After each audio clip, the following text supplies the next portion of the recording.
Então hoje nós vamos continuar aqui o estudo do livro de Atos e hoje nós entraremos no capítulo 17. E antes vamos recapitular tudo que a gente falou na semana anterior do capítulo 16.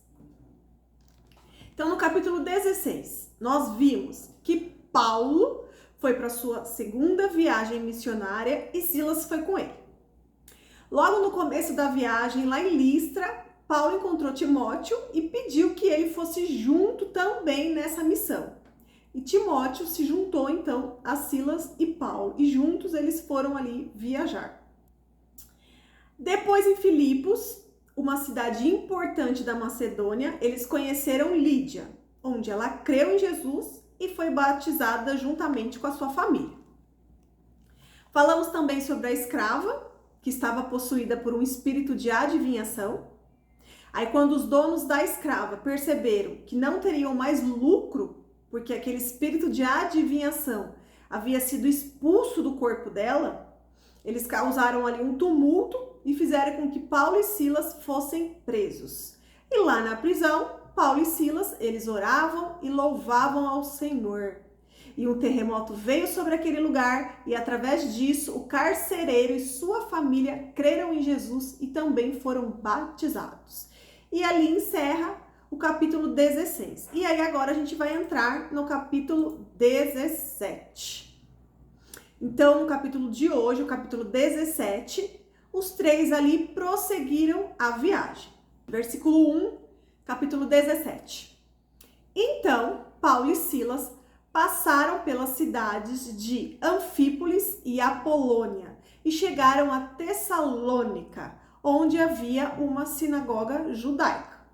Então Paulo, ele estava ali seguindo um plano, passando por essas cidades, anunciando as boas novas, porque através dessas cidades outras regiões seriam alcançadas. As boas novas seriam espalhadas, através dali o mundo inteiro ouviria sobre as boas novas. Então eles chegaram em Tessalônica, que naquele momento era a capital da província romana da Macedônia. Aí no versículo 2, como era de costume, Paulo foi à sinagoga e durante 3 sábados seguidos discutia as escrituras com o povo. Explicou as profecias e provou que era necessário Cristo sofrer e ressuscitar dos mortos. Esse Jesus de que lhes falo é o Cristo, disse ele. Alguns dos judeus que ouviam foram convencidos e se uniram a Paulo e Silas, bem como muitos gregos, tementes a Deus e várias mulheres de alta posição. Alguns judeus, porém, ficaram com inveja, reuniram alguns desordeiros e desocupados com a multidão, começaram um tumulto, invadiram a casa de Jason em busca de Paulo e Silas para entregá-los ao conselho da cidade. Mas como não os encontraram, arrastaram para fora Jason e alguns outros irmãos e os levaram diante do conselho. Gritavam: aqueles que têm causado transtorno no mundo todo agora estão aqui perturbando nossa cidade. Então olha só, gente, por onde Paulo passava, sempre era gerado tumulto, porque sempre haviam judeus ali invejosos que queriam atrapalhar a pregação das boas novas. Então eles sempre causavam tumulto ali para tentar impedir o progresso das boas novas. E aqui novamente aconteceu isso. Aí no versículo 7, e Jason os recebeu em sua casa.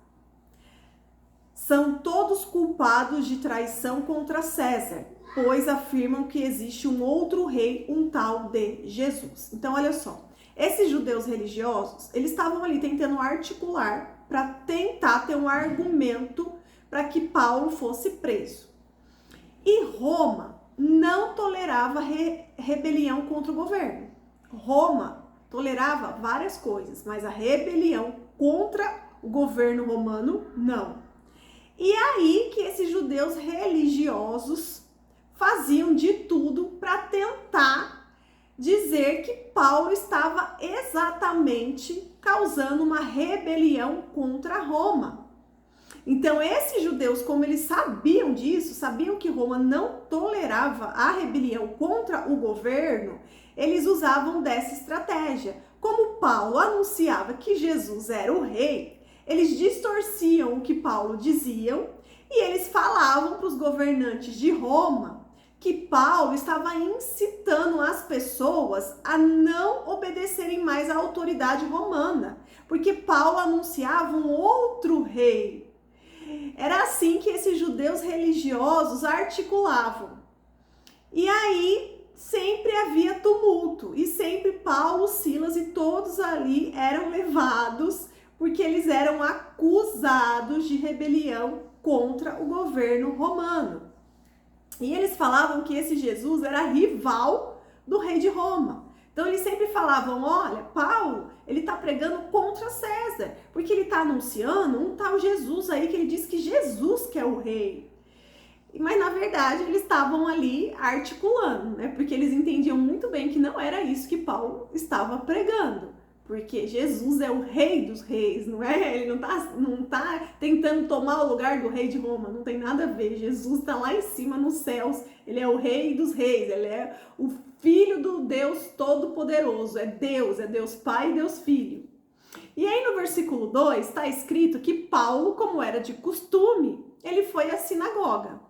E lá ele discutia as escrituras com o povo, porque lá eles liam as escrituras que para nós hoje na nossa Bíblia é o Antigo Testamento. Então Paulo ele mostrava que em várias partes das escrituras apontavam para Jesus, né? Tem várias passagens que tipificam Jesus.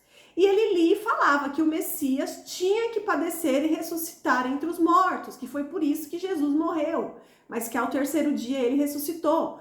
Mas os judeus, eles não conseguiam entender que o Messias, que o rei dos reis, ele tinha que primeiro ser levado como uma ovelha muda, ser o servo sofredor, para depois tomar o trono. Os judeus, os religiosos não entendiam isso não entrava na cabeça dele. Então, embora eles lessem as escrituras, eles não interpretavam desta forma. Por quê, gente? Eles não tinham o Espírito Santo para iluminar o entendimento. Então, hoje, quando a gente pega a Bíblia para ler, sempre temos que pedir que o Espírito Santo nos conduza, que ele ilumine o nosso entendimento para que a gente possa entender os segredos revelados. Porque todas essas partes lá do Antigo Testamento que apontavam para Jesus era o segredo de Deus, era o plano perfeito. Só que esses judeus religiosos, eles estavam com véu nos olhos e eles não conseguiam enxergar isto. E eles não tinham o Espírito Santo. Lá no começo de Atos, o Espírito Santo ele desceu como um vento impetuoso e as pessoas foram batizadas pelo Espírito Santo. Agora o Espírito Santo habita em nós somos templo do Espírito Santo. Então hoje nós podemos ler a Bíblia com o Espírito Santo iluminando o nosso entendimento. E aqueles religiosos, eles não tinham recebido o Espírito Santo. Eles não tinham entendimento ao ler as Escrituras. E também, na verdade, eles não queriam perder o poder religioso, né? Porque nessa religiosidade havia muito poder. Esse poder era o que levava eles a se levantar todos os dias. Então, na verdade, eles não queriam pregar a verdade sobre Deus. Eles queriam ali, era disputa de poder, que já havia muito entre eles mesmos, entre os saduceus, os fariseus, entre os religiosos. Havia ali uma disputa entre eles. Então, eles não queriam ceder, dizer que Jesus realmente era o Messias. Eles não queriam, porque eles sabiam que com isso eles iam perder a influência. Eles sabiam que com isso o poder deles estava ameaçado. Então, eles faziam de tudo ali para deter as boas novas, porque para eles isso era uma ameaça. Por que era uma ameaça? Porque a verdade, as boas novas, é a verdade que liberta o povo da mentira, liberta da opressão e liberta da religiosidade. E eles tinham o povo preso justamente nessa religiosidade. Eles oprimiam o povo com a religiosidade. E se o povo soubesse da verdade, eles estariam libertos. Eles iam acabar perdendo a influência que eles tinham sobre o povo. Então eles faziam de tudo para tentar impedir isso. Aí no versículo 8 diz assim: ao ouvir isso, O povo da cidade e o conselho se agitaram. Então os oficiais obrigaram Jason e os outros irmãos a pagarem fiança e depois os soltaram. Então eles fizeram todo esse tumulto, que no final de tudo, Jason ainda estava lá abrigando Paulo, Silas, Timóteo, ainda foi obrigado a pagar fiança para que pudessem ser soltos. Aí no versículo 10. E ao anoitecer, os irmãos enviaram Paulo e Silas a Bereia. E quando lá chegaram, foram à sinagoga judaica. Versículo 11. Os judeus que moravam em Bereia tinham a mente mais aberta que os de Tessalônica e ouviram a mensagem de Paulo com grande interesse. Todos os dias examinavam as escrituras para ver se Paulo e Silas ensinavam a verdade. Então eles estavam lá em Tessalônica, houve aquele tumulto, eles saíram daquela cidade e já foram para outra. Mas por todas as cidades que eles passavam, as pessoas se convertiam. Então era formadas ali um grupo, uma igreja, em todas as cidades que eles passavam. E aí então eles saíram daquela cidade de Tessalônica e foram aqui para Bereia. E nessa cidade está aqui relatado no versículo 11 que o povo de lá tinha a mente mais aberta do que os da cidade anterior. E eles ouviam a mensagem de Paulo com grande interesse. E todos os dias eles ficavam lá examinando as escrituras para ver se Paulo e Silas estavam realmente falando a verdade. Porque eles pregavam as escrituras. Só que eles interpretavam para que os judeus ali pudessem entender. E os judeus ali estavam acompanhando para ver se eles não estavam desviando, contando mentira ou inventando coisas. E eles realmente viam que eles estavam lendo, era exatamente o que estava escrito ali. E os judeus, eles tinham dificuldade para entender que o Messias ele foi crucificado, porque Jesus foi crucificado. E eles tinham dificuldade para receber essa informação, porque na mente deles, todo homem crucificado era maldito, porque naquela época a crucificação era pena de morte. Então todos os condenados, que estavam condenados à pena de morte, eles eram crucificados. Então eles não conseguiam entender como assim, como Jesus, que é o Rei dos Reis, que é o Deus Filho, o Deus encarnado, Emanuel, que veio aqui na Terra, como que ele foi crucificado? Se que quem são os crucificados são aqueles que são culpados. Eles são malditos. Então, como que Jesus foi crucificado? Eles estavam com dificuldade para assimilar essa informação. E os apóstolos explicavam que Jesus não era maldito, mas ele se fez maldito por nós. Porque sobre si ele levou toda a maldição. Aí lá em Gálatas, capítulo 3, versículo 13 e 14, explica isso. Escrito, mas Cristo nos resgatou da maldição pronunciada pela lei, tomando sobre si a maldição por nossas ofensas. Pois as escrituras dizem, maldito todo aquele que é pendurado no madeiro. Por meio de Cristo Jesus, os gentios foram abençoados com a mesma bênção de Abraão, para que recebêssemos pela fé o Espírito prometido. Então, por isso, gente, que o sangue de Jesus tem poder. O sangue de Jesus, ele tem poder para nos purificar de todo o pecado. Ele tem poder para redimir, para perdoar, para justificar, poder para dar vitória sobre o mal. Porque o sangue de Jesus foi derramado, foi esse preço pago para que nós pudéssemos ser comprados. Ele é o nosso resgatador. Então, o sangue de Jesus tem poder. A partir do sangue de Jesus, não era mais necessário sacrificar animais para expiação de pecado. Por quê? Porque o próprio Jesus se fez maldito na cruz por nós, por nossos pecados. E era isso que os judeus dessa cidade de Bereia, que tinha a mente aberta, mas que mesmo assim eles estavam com dificuldade de entender isso.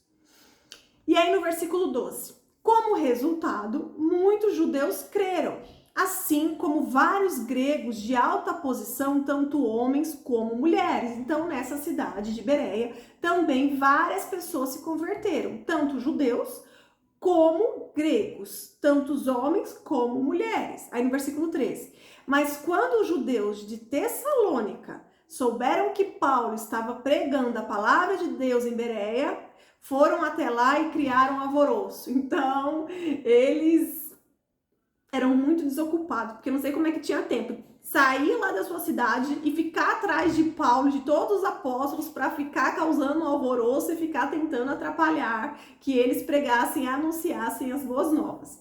Aí no versículo 14, os irmãos agiram de imediato. Então, os cristãos ali, sabendo de tudo isso, eles agiram de imediato e enviaram Paulo para o litoral, porque eles já tinham saído de Tessalônica, eles tiveram que sair de lá correndo. E aí chegam nessa cidade e aí vem o povo lá de Tessalônica de novo criar alvoroço em Bereia. Os cristãos ali, sabendo disso, pegaram Paulo então e enviaram ele para o litoral. Enquanto isso, Silas e Timóteo, eles permaneceram ali na cidade de Bereia. Os que acompanhavam Paulo o levaram até Atenas, que é uma cidade na Grécia, e depois eles voltaram a Bereia com as instruções para Silas e Timóteo irem ao encontro dele o mais depressa possível. Então, primeiro Paulo, que foi levado lá para Atenas, depois as pessoas que levaram Paulo voltaram para Bereia e falaram para Silas e Timóteo aonde que Paulo estava, que eles agora tinham que ir lá para poder encontrar com Paulo lá em Atenas. Então, aí Paulo chegou em Atenas primeiro. Então, aí no versículo 16, enquanto Paulo esperava por eles em Atenas, ficou muito indignado ao ver ídolos por toda a cidade. Por isso, ia à sinagoga debater com os judeus e com os gentios temente a Deus e falava diariamente na praça pública a todos que ali estavam. Então, olha só, Paulo chega ali nessa cidade. E era uma cidade grande na época, era uma cidade bonita na época, era ali o centro cultural da época. Só que nessa cidade existiam muitas estátuas de ídolos, de deuses, muitas. As pessoas até falavam que tinham mais deuses do que humanos naquela cidade, de tantas estátuas de deuses que tinha naquela cidade. E Paulo ficou ali indignado ao ver tantos ídolos numa cidade só. Então, Paulo, no versículo 17, ele foi às sinagogas debater com os judeus e com os gentios que eram tementes a Deus. E ele também falava sobre as boas novas diariamente na praça pública, porque naquela cidade as pessoas conversavam sobre filosofia, sobre vários assuntos na praça pública. E ali também Paulo ia. Aí no versículo 18. Paulo também debateu com alguns dos filósofos epicureus e estoicos.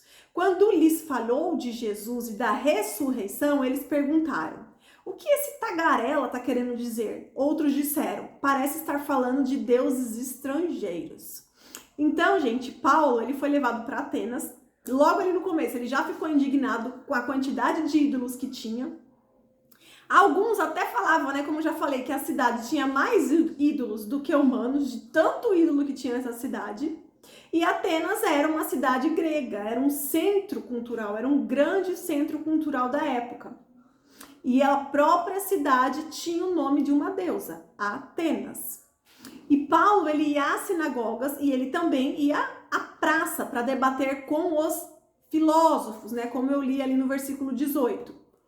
E nesse versículo 18, ele cita duas escolas filosóficas que existiam na época. Os epicureus, que defendia a ideia da busca do prazer moderado e da ausência da dor como chave para uma vida feliz. E os estoicos, que eles focavam na virtude, na razão e na aceitação do destino, buscando a tranquilidade através da harmonia com a natureza. Então, olha só. Essa cidade era a cidade dos grandes filósofos da época, que até hoje, né, em aulas de história, todo mundo estuda sobre os grandes filósofos. Então, nessa cidade, tinha essas duas linhas de filosofia, essas duas escolas, e eles ficavam na praça discutindo, falando sobre filosofia. E Paulo estava lá no meio, ouvindo, e ele também vinha e pregava as boas novas. E quando ele começou a falar para esses filósofos, eram pessoas inteligentes, estudadas. Quando Paulo começou a falar para eles sobre Jesus e sobre ressurreição, aí eles, né, acenderam o alerta e falavam assim. Aí eles falaram: como assim? O que esse tagarela tá falando, né? Tipo, eles estão diminuindo Paulo. Tava diminuindo ele, porque eles achavam que Paulo estava só replicando o que ele ouviu de alguém. Eles não estavam colocando fé em Paulo, não estavam acreditando que realmente ele sabia do que ele estava falando. Então eles começaram a diminuir Paulo. Então quem é esse tagarela que está aqui falando no meio da gente? Porque eles se sentiam um tal, né? Eles eram filósofos, os estudados, e eles achavam que a filosofia deles era certa, era exatamente aquilo e ponto final. Eles não estavam aceitando essa nova ideia, eles não estavam acreditando que Paulo trazia de fato as boas novas. Então, Paulo estava ali na praça debatendo com esses filósofos, né, apresentando ali as boas novas, e os filósofos ficavam refutando o que Paulo falava. E aí Paulo vinha com a réplica. E aí depois vinha com a tréplica. Era tipo um debate mesmo, né, como se fosse um debate político ali. E aí quando Paulo falou sobre Jesus e ressurreição, pronto, aí eles ficaram nervosos, né? Aí quiseram, tipo, tirar Paulo da jogada e falar, não vamos mais perder tempo falando com ele não, porque eu acho que ele nem sabe o que ele fala. Por quê, gente? Porque os gregos, eles não acreditavam na ressurreição. Então, falar com eles sobre isso era algo inaceitável. Na cabeça deles, quem falava sobre ressurreição era uma pessoa ignorante, que não sabia sobre o que estava falando. Então, por isso ali que eles quiseram diminuir Paulo, né? Começaram a pensar, não, acho que esse homem não sabe nem do que ele está falando. E tentaram se esquivar de Paulo.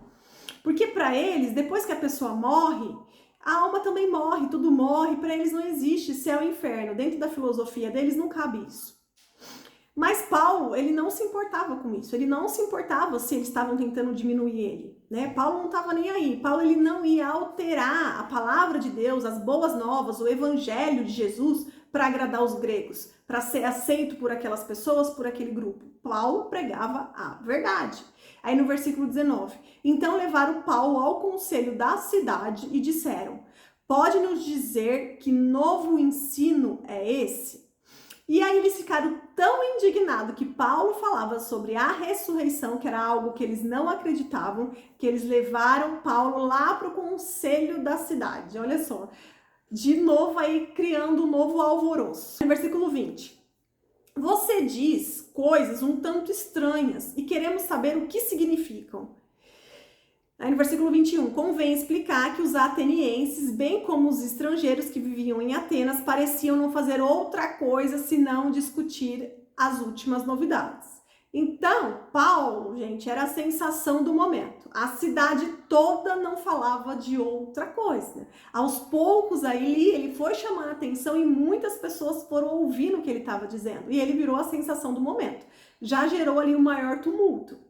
Aí no versículo 22, então Paulo se levantou diante do conselho e assim se dirigiu aos seus membros, homens de Atenas. Aí Paulo começou a falar, vejo que em todos os aspectos vocês são muito religiosos. E aqui Paulo não está criticando religiosos, para eles, na verdade era um elogio. Então Paulo ali, ele ia vir com a verdade, com a espada bem afiada, mas antes ele veio com alguns elogios, com alguns adjetivos que para o povo ateniense eram um elogio. Então, né, ele veio ali devagar e tal. É a mesma coisa quando a gente tem que repreender alguém, quando a gente tem que vir com uma crítica construtiva. Aí a gente começa primeiro falando a parte boa, depois a gente vem. Mas você precisa mudar nesse ponto, você precisa melhorar nessa questão. É exatamente isso que Paulo estava fazendo. Então, primeiro Paulo ali começou a falar, né, que vejo que em todos os aspectos vocês são muito religiosos, pois enquanto andava pela cidade, eu reparei em seus diversos altares. Um deles trazia a seguinte inscrição, ao Deus desconhecido. Esse Deus que vocês adoram sem conhecer é exatamente aquele que eu lhes falo. Então, Paulo ali, primeiro, né, ele veio, de certa forma, com um adjetivo que para eles era um elogio. E aí ele aproveitou, porque Paulo percebeu que na cidade haviam vários deuses e todos os deuses tinham um nome. No altar para todos os deuses tinha plaquinha ali com o nome.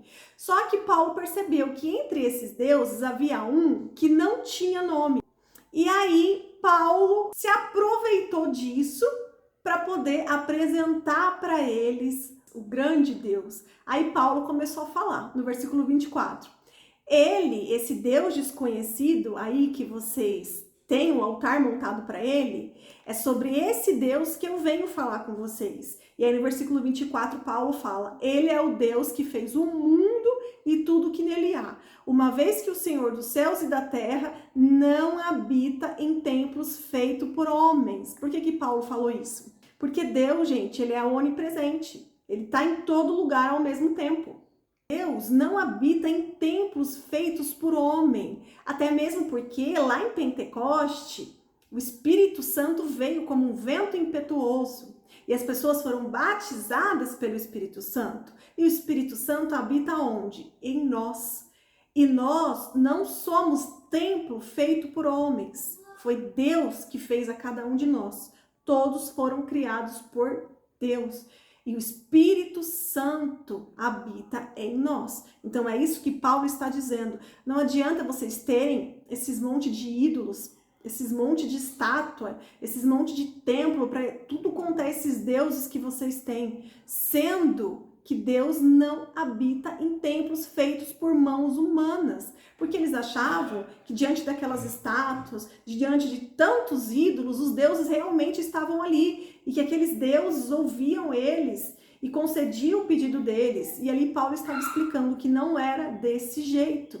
Paulo não podia chegar já falando, ó, isso daqui que tem aqui, esse monte de ídolo, na verdade, é um monte de demônio.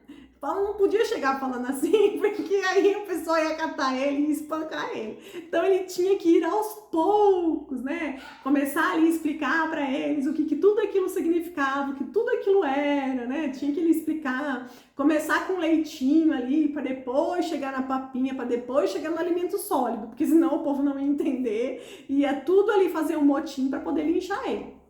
Então, Paulo estava explicando aos poucos para eles, porque na verdade eles ali nem acreditavam em demônio, né? Eles não sabiam que aqueles deuses que eles ali idolatravam eram demônios, eles não tinham esse entendimento. Então, Paulo tinha que ir aos poucos para poder explicar para eles. Aí no versículo 25, e não é servido por mãos humanas, não necessita de coisa alguma. Por quê? Porque eles faziam sacrifícios para aqueles deuses. Paulo estava explicando, não necessita de mãos humanas, não necessita de coisa alguma. Ele mesmo dá vida e fôlego a tudo e supre cada necessidade. Paulo ali está explicando que não tem como o homem criar o seu próprio Deus, porque ali eles criaram deuses. O próprio homem que criou um Deus. São vários deuses, eram vários ídolos. E Paulo está explicando, não tem como, porque Deus é o Criador dos céus e da terra, foi Ele que nos criou. Como que vocês querem inventar um Deus? Como que vocês querem criar? Está errado, o homem não inventa Deus, não tem como o homem criar um Deus. E é isso que Paulo está tentando explicar para eles, é que Deus, o único Deus que na verdade nos criou, nós não somos capazes de criar nenhum Deus. Aí Paulo estava explicando, porque eles ali eram uma cidade totalmente idólatra. E eles criaram, inventaram muitos deuses. Para vocês verem, era um povo tão estudado, eram filósofos e padeciam por falta de conhecimento. Aí no versículo 23, Paulo ele fala que ele observou que entre tantos ídolos que havia pela cidade, existia um altar, aonde na frente daquele altar estava escrito para um Deus desconhecido, porque todos os outros tinham nome, mas esse não tinha. E aí, na segunda parte desse versículo 23, está escrito, esse Deus que vocês adoram sem conhecer é exatamente aquele de que lhes falo. Então, Paulo ele aproveitou ali essa oportunidade para poder apresentar para eles o Deus verdadeiro, o único Deus. Vou explicar aqui um pouquinho para a gente poder entender por que existia esse ídolo lá, né, com essa placa na frente escrito, o Deus desconhecido. Então diz a lenda grega que existiu um tempo lá nessa cidade de Atenas que foi enviado uma praga que assolou a cidade toda. E eles fizeram vários sacrifícios para vários deuses para tentar destruir essa praga que estava destruindo a cidade. Mas nada resolveu, nenhum deus resolveu, nenhum sacrifício deu jeito. Então, a lenda fala que um sábio grego chamado Epimênides, ele instruiu os atenienses a soltarem ovelhas e a construir um altar no lugar onde ela se deitasse. Então, esse sábio falou o seguinte, peguem várias ovelhas, soltem aqui pela cidade, e aonde essas ovelhas se deitarem, ali vocês precisam construir um altar. E dessa forma eles fizeram. E assim eles garantiram o fim dessa praga que assolou a cidade. Então, aí foi criado um novo Deus, pela instrução desse sábio, só que esse Deus não tinha nome, porque foi o Deus que para eles realmente resolveu o problema que eles tinham em relação a essa praga. Porque aonde essas ovelhas se deitaram, foi erguido um novo Deus, que não tinha nome, por isso que eles colocaram essa placa lá de Deus desconhecido, mas foi o Deus que resolveu essa questão da praga para eles.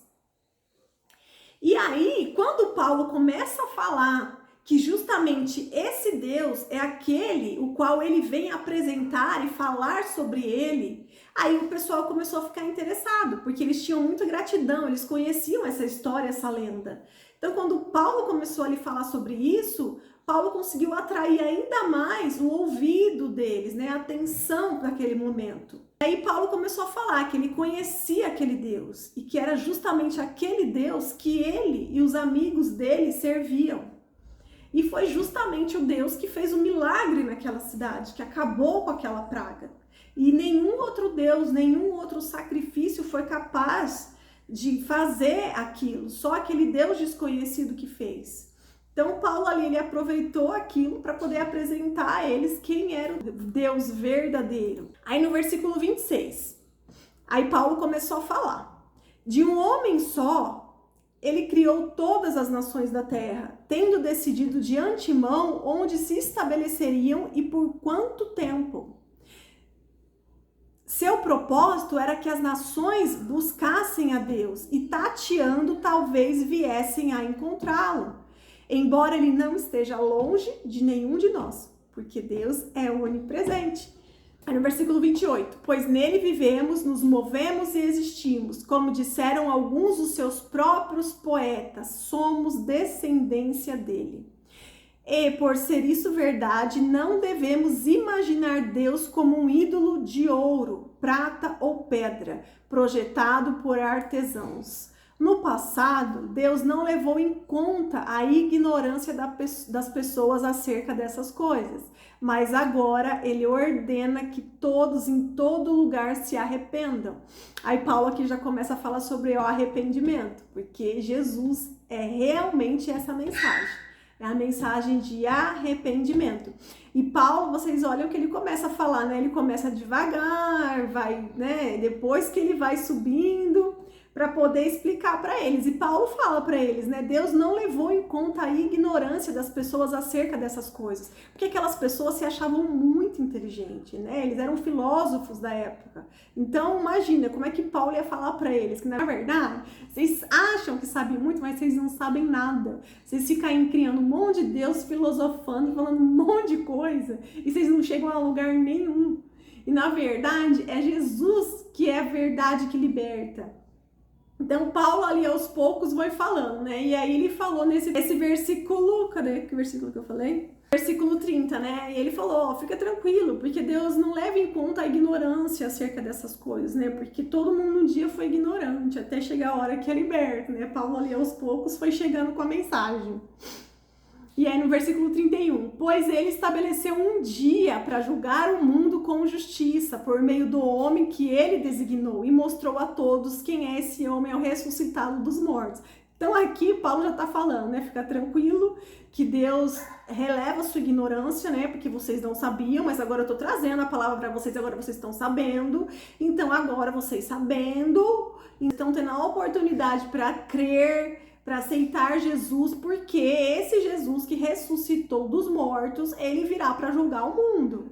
E eles lá nem acreditavam em julgamento, nem em céu, nem em inferno, nem nada disso. Então eles começaram já a regalar o olho, né, para tentar entender. Peraí, o que você está falando? Vai ter um julgamento? Esse Deus, ele vem para julgar o mundo? E aí no versículo 32, quando ouviram Paulo falar da ressurreição dos mortos, alguns riram com desprezo, porque eles não acreditavam nisso. Outros, porém, disseram, queremos ouvir mais sobre esta ocasião. Então Paulo se retirou do conselho, mas alguns se juntaram a ele e creram.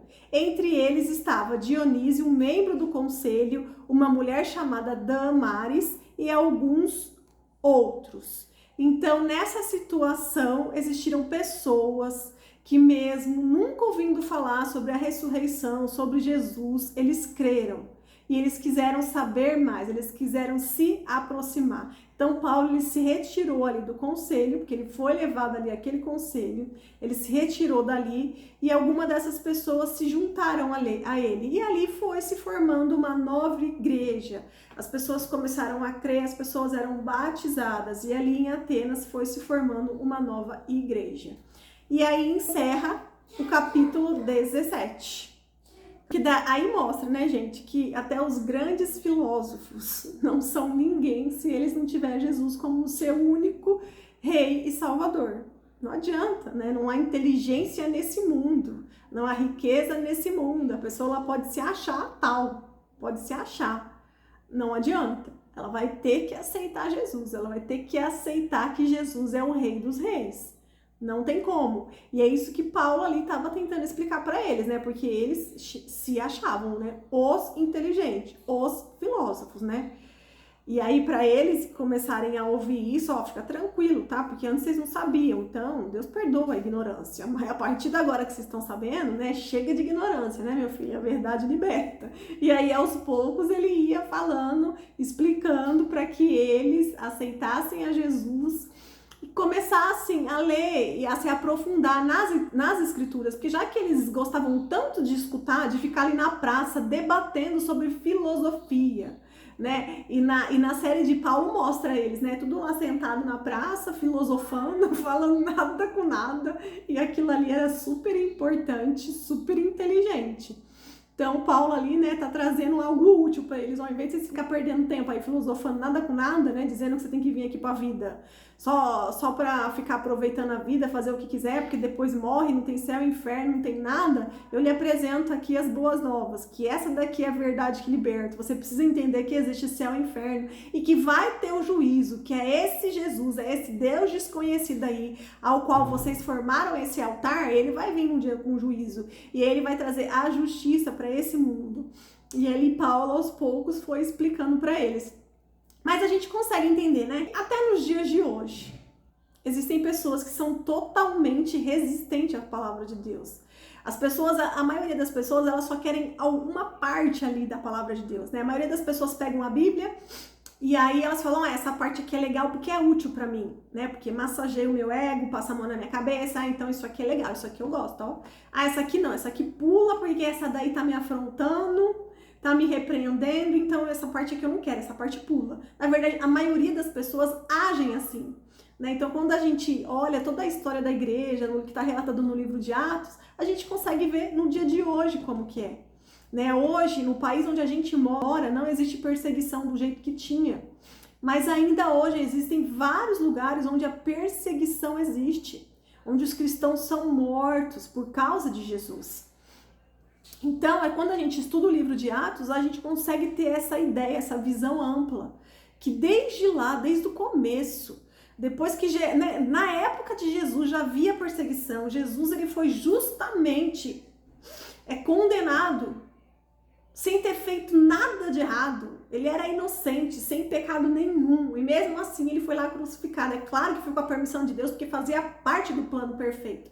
Mas olha só a mentalidade das pessoas. E depois com a criação da igreja, com toda essa história aí que Lucas relata pra gente no livro de Atos, a gente consegue perceber que tudo que tinha lá, hoje também tem. Mas hoje, graças a Deus, no país que a gente vive, é livre. E para você ver como que o ser humano é, como aqui nós estamos num país livre, o diabo, o que ele faz? Ele usa exatamente a cultura do mundo para distorcer a palavra e fazer com que as pessoas não acreditem. Porque nos outros países onde as pessoas são proibidas, elas são perseguidas por acreditar na palavra. E é dessa forma que os demônios agem nos outros países. Mas no país onde tem liberdade, ele faz o quê? o inimigo ele fica jogando seta, dardo inflamado na mente de todo mundo para tentar deturpar a palavra e fazer com que a pessoa não aceite aquilo. Fazer com que a pessoa não queira ser transformada, não queira ser purificada. Por quê? Porque a intenção, o objetivo do inimigo é que a sua alma seja ganha por ele e não por Jesus. Então ele sempre vai trabalhar de diversas formas, de formas diferentes, porque ele usa de estratégias para cada região. Então, para cada região, ele age de uma forma. Para os locais onde existe a perseguição, ele age com a perseguição. Nos lugares onde existe liberdade, ele age com estratégia diferente.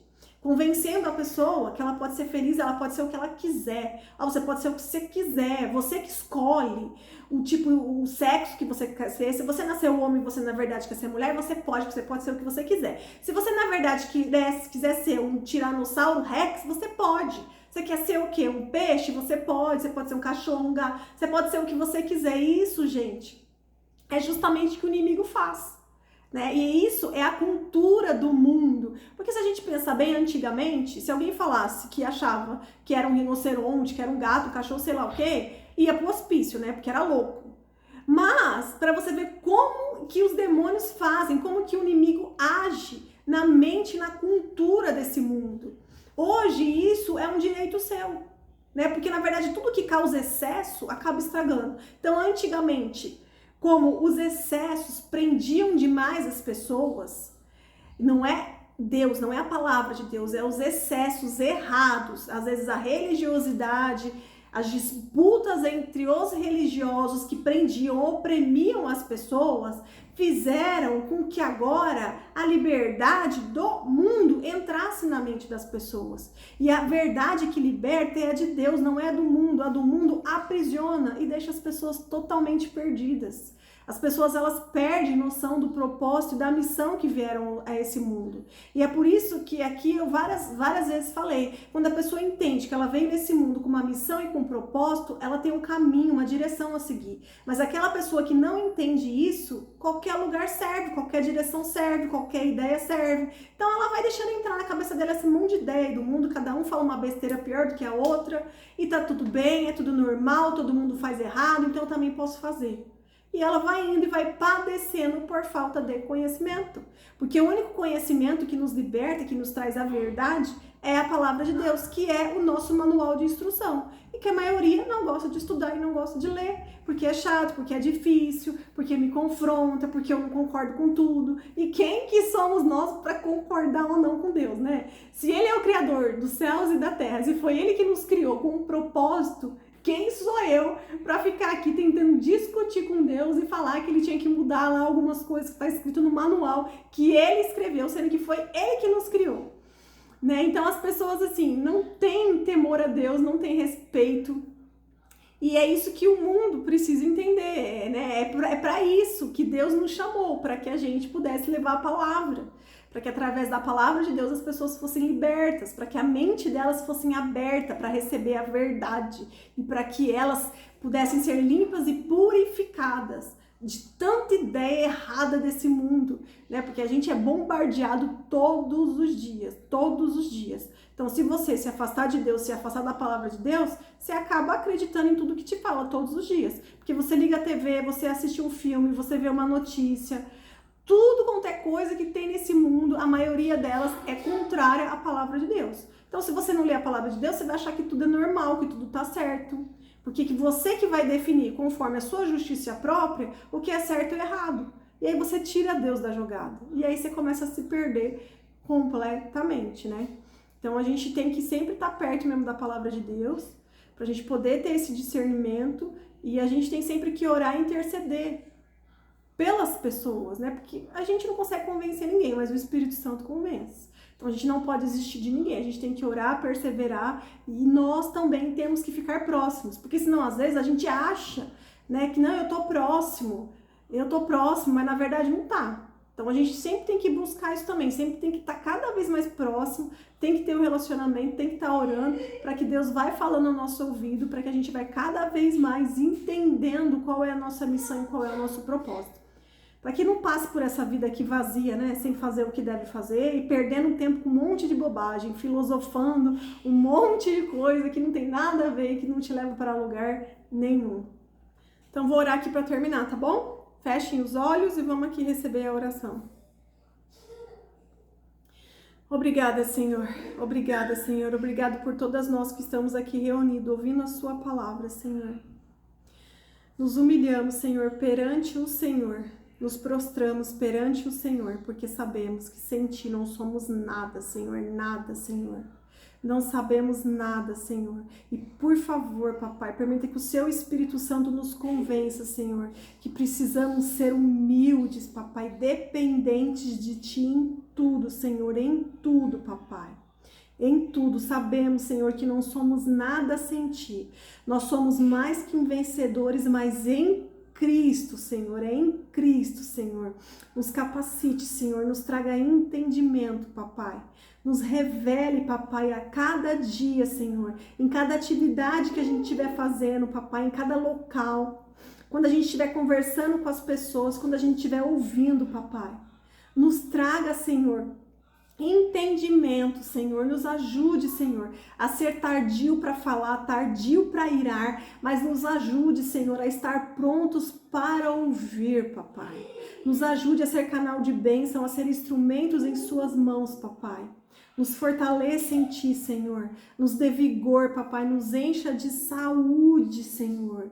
Que em cada casa aqui, papai, haja provisão, papai. Nos ajude, Senhor, a manter o nosso celeiro cheio, papai. Para que a gente possa, Senhor, ajudar outras pessoas, Senhor. Toca, Jesus, toca em nós, papai. Toca no nosso coração, Senhor. Nos mostra a missão e o propósito de cada um que está aqui, papai. Abençoe, Senhor, a cada um que está aqui. Abençoe as nossas famílias, papai. Que a sua palavra alcance a todos, papai. Que juntas, reunidas, papai, continuemos aqui firmes, Senhor, pertencendo ao seu exército, ao exército do Senhor, ao Rei dos Reis, papai. Muito obrigado, Senhor, porque a sua misericórdia se renova a cada dia, Senhor. Muito obrigado, papai. Oramos aqui juntas, papai, intercedemos por nossa nação, Senhor. Tenha misericórdia do nosso país, papai. Convença, Senhor, todos esses governantes, papai. Convença eles do pecado, Senhor, que o seu Espírito Santo toque eles, papai.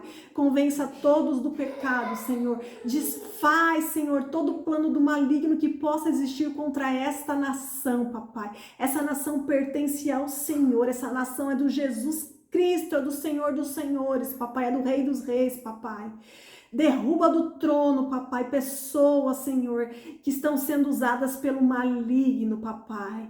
Por favor, Senhor, tenha misericórdia, Senhor, da nossa nação, papai. Limpa e purifica, Senhor, essa nação, Senhor. Por favor, lhe pedimos, papai. Somos aqui cristãos, papai, estamos reunidos e orando e intercedendo por nossa nação, Senhor. Tenha misericórdia da nossa nação, papai. Nos ajude, Senhor. Ouça o nosso clamor, Senhor. Ouça o clamor dos inocentes, papai. Tenha misericórdia de todos os inocentes, papai, que infelizmente estão presos, papai. Assim como a igreja se reuniu, papai, e Paulo foi liberto, Pedro, papai, foi liberto daquela prisão, porque os cristãos estavam reunidos e intercedendo por ele que era inocente, estava preso, papai. Nós aqui estamos orando, papai, pedindo, Senhor, que o seu poder se manifeste, papai. Que o Senhor envie anjos, Senhor, para poder libertar essas pessoas inocentes que estão presas, papai. Convença, Senhor, todos os governantes dessa nação do pecado, papai. Quebranta esses corações, Senhor, assim como o Senhor tocou no coração de tantos reis, papai, nós pedimos. Toca no coração da liderança desta nação, papai. Frustra, Senhor, os planos do inimigo, Senhor. Por favor, papai, não permita que o maligno nos toque, papai, nos deixe invisível aos olhos do maligno, Senhor, nos proteja, Senhor. Estamos debaixo da sua asa, da sua proteção, papai. Muito obrigado, Senhor, nos fortaleça, Senhor, nos ajude a ser instrumento, Senhor. Nos fortaleça, Senhor. Pertencemos ao seu exército, Senhor. Não vamos recuar, papai. Que através de nossas vidas mais almas possam ser alcançadas para o seu reino, papai. Somos filhos, Senhor. Fomos adotados como filhos, papai. E sabemos que o Senhor está aí no céu, preparando um lar para cada um de nós, papai. Nesse condomínio lindo e maravilhoso que iremos morar na eternidade, papai. Ansiamos por ti, Senhor. Muito obrigado, Senhor. Nos conduza, Senhor. Em nome de Jesus, amém. Amém, Senhor, amém. Muito obrigada.